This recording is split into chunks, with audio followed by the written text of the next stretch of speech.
Hola, ¿cómo estás? Mi nombre es Aldo y este es el canal de Algo Más que Rock and Roll. Hoy, al revés que otras veces, vamos a hablar mal de un formato, vamos a hablar mal del vinilo, vamos a conocer el lado oscuro de los discos de vinilo. Un poco en serio, un poco como un juego, como lo que hacemos siempre en este canal. Te voy a contar lo que a mí no me gusta del formato, aquellas cosas que me molestan, como en la vida misma, cosas que amamos, pero que tienen algunos aspectos que son negativos, que no nos gustan tanto, pero aún así lo soportamos y lo seguimos amando. El vinilo, el formato vinilo, la música en discos de vinilo tienen también su lado oscuro y te lo voy a estar contando. Pero vamos a empezar al revés. Te voy a contar lo que no odio, lo que no detesto de los discos de vinilo. A ver, esto parece una obviedad. Lógicamente, hay cosas que amo de los discos de vinilo. La mayoría de las cosas de los discos de vinilo me gustan, por eso tengo discos de vinilo y por eso los escucho y por eso te hablo a vos de esto. Cuando digo aquello que no odio, son aquellos aspectos que a priori podrían considerarse negativos, que podrían ser considerados como cosas malas, como aspectos negativos del disco de vinilo, pero que aún así no me molestan. Y uno de esos aspectos es el precio de los discos de vinilo. ¿Son caros? Sí, claro que son caros. Y esto obviamente no es que no me moleste porque yo esté en condiciones de comprar la cantidad de discos de vinilo que quiera. Lejísimos, completamente lejos de esa opción. Sin embargo, yo creo que los discos de vinilo siempre han costado una cierta cantidad de dinero, siempre fueron un poco caros. Yo de chico tenía que ahorrar prácticamente un mes con mi dinero ahorrado de adolescente por que me daban mis padres con mis primeros trabajos a partir de los 16, 17 años. Y tenía que ahorrar como un mes para comprarme un disco. A veces atenuaba esa espera con algún disco simple de 7 pulgadas, mucho más barato.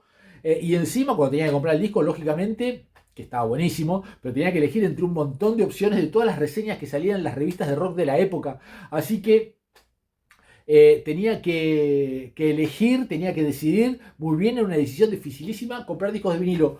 Y aún hoy lo sigue siendo. Cuando yo era chico pensaba, bueno, cuando sea más grande voy a poder comprar todos los discos que quiero. ¡Oh! El futuro me tenía deparado una sorpresa. Crecí y ahora estoy lleno de obligaciones. Tengo que pagar luz, gas, celular, wifi. Tengo que pagar mi propia comida, lo cual es mucho más importante, querido amigo, que los discos de vinilo.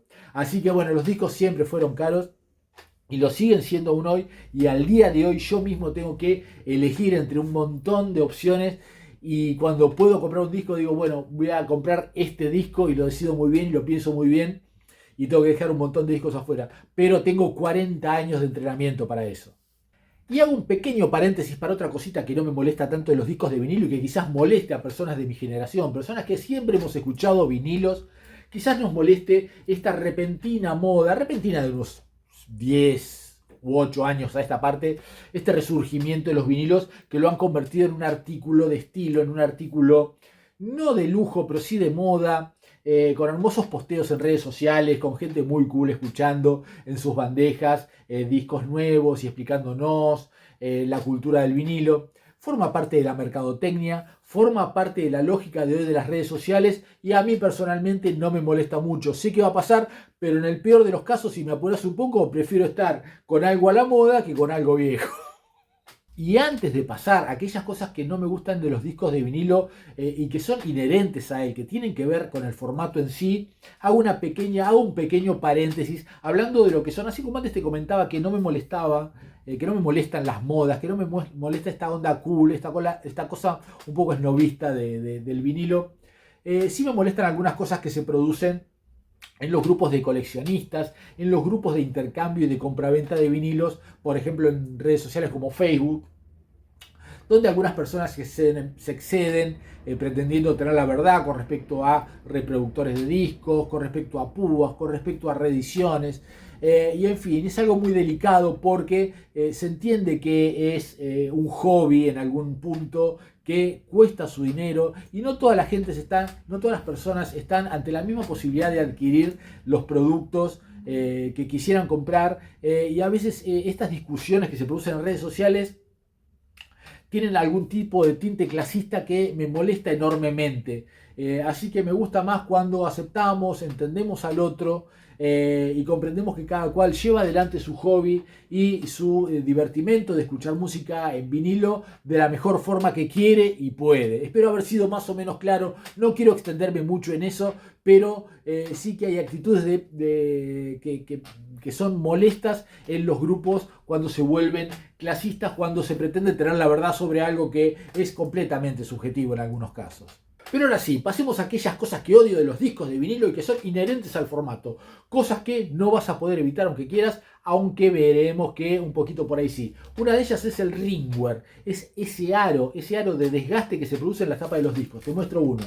Mirá este hermoso manal que se ha puesto de moda bastante con el Eternauta, pero mirá la tapa de este disco que para colmo negra sufrió este terrible ringwear, que en YouTube hay tutoriales como para arreglarlo con algún tipo de tinta que no se note, así que en algún momento voy a hacer algo de eso con esta tapa para solucionarlo. El ringwear es muy difícil de evitar porque incluso aunque tengas bien los discos acomodados, la presión que eventualmente ejerce uno sobre otro hace que se marque.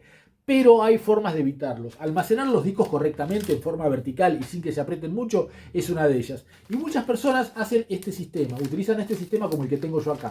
El disco está correctamente puesto sobre una funda externa, que en este caso es de 60 micrones, es muy bonita, aunque no son de esas caras que venden importados en internet. Y el disco, en este caso dos discos, están por fuera de la tapa, dentro de la funda. De esta manera, el borde del disco, que suele ser un poquito más grueso que el resto de la placa, no hace presión tanto sobre la tapa y evita el ringwear con el paso del tiempo. Esta forma de almacenar los discos, si bien no es infalible, tiene dos ventajas. Primero, que vos no tenés que sacar el disco de la tapa y no desgastás la abertura de la abertura del cartón. Y por otro lado, sacás el disco directamente, no manoseás la tapa y al almacenarlo ayudas a que se produzca menos ringwear o no se produzca. El ringwear obviamente es más factible en discos lisos de color negro o de color blanco.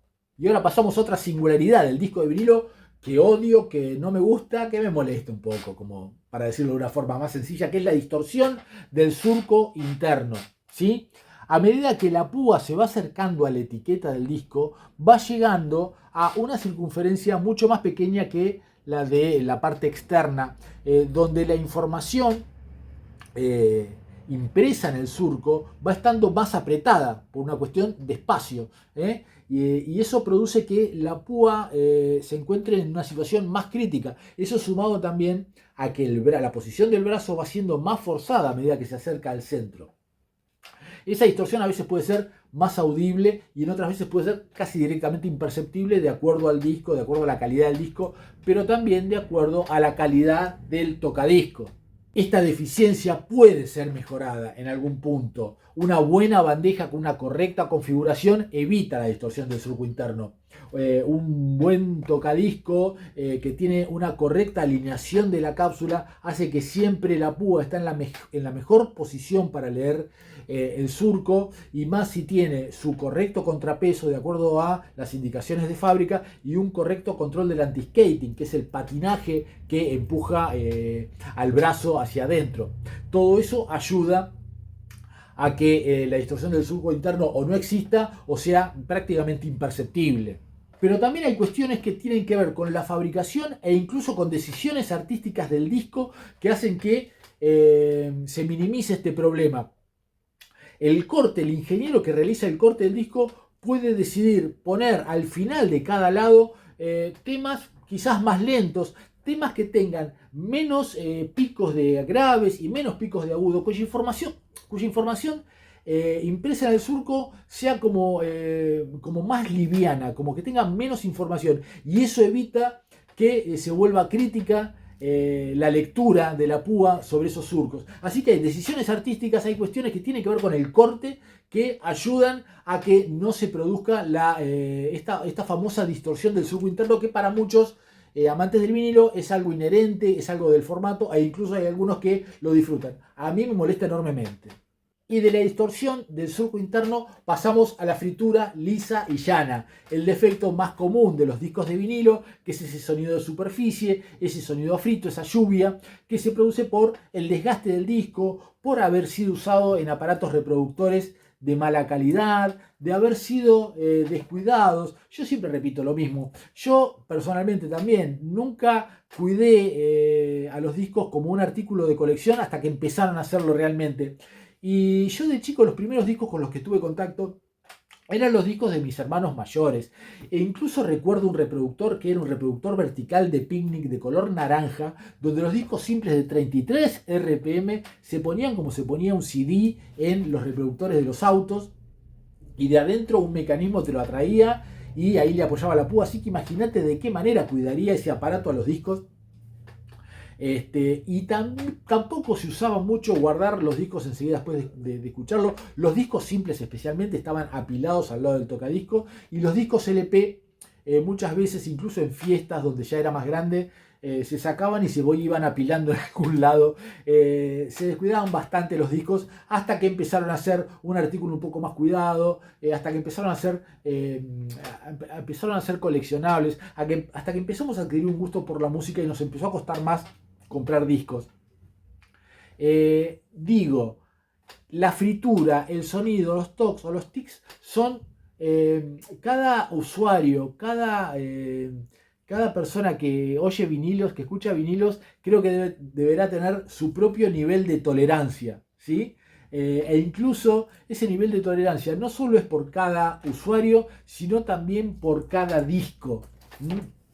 Yo te muestro nada más dos discos. Hay uno que te muestro siempre, que es este disco de Jack Nitzsche, que es un hermoso disco de los años 60, que tiene un poquito de ruido de superficie, que tiene un poquito de sibilancia, pero tiene tan buen sonido que puedo tolerarlo, y además pasa otra cosa, es un disco muy difícil de conseguir. Por otro lado tengo este disco de Milt Jackson, de este curioso sello, este hermoso sello Parnaso, que por un lado está buenísimo, pero por el otro muchas veces te saca un disco como este, que si lo ves está como nuevo, está en excelente estado, se ve bárbaro, parece que no tuviera uso, y sin embargo tiene ruido de superficie, tiene una fritura que francamente me estorba bastante. Hay gente que tiene tolerancia a la fritura, que lo considera hasta algo agradable, que forma parte de la escucha de discos de vinilo. Para mí no, es más, me molesta, y cuando estoy escuchando un disco, los discos que tengo con fritura, prefiero no tenerlos, digo, no quiero escucharlos, me molesta, y trato de reemplazarlos por copias nuevas que suenen bien. Por eso también he ido reemplazando con el tiempo muchos discos a medida que iban saliendo reediciones, para deshacerme de copias que me causaban molestia y me perturbaba tener que escucharlas con ruido de fondo. Estas son las cuestiones, viste que no fue nada grave, simplemente fueron algunas cositas, fue entender que hay algunas cosas de los discos de vinilo que me molestan, que no me gustan. Así que bueno, te agradezco como siempre que te hayas quedado hasta acá compartiendo esta charla. Si te gustó el video, ponele el dedito para arriba, pon un like, y no te olvides de suscribirte al canal de Algo Más Que Rock and Roll. Ahora, mientras todavía estoy yo conduciéndolo y no una inteligencia artificial que va a decir menos veces que se va a equivocar menos, pero no va a ser un ser humano. Así que aprovecha y suscríbete a este hermoso canal y nos vemos en un próximo video.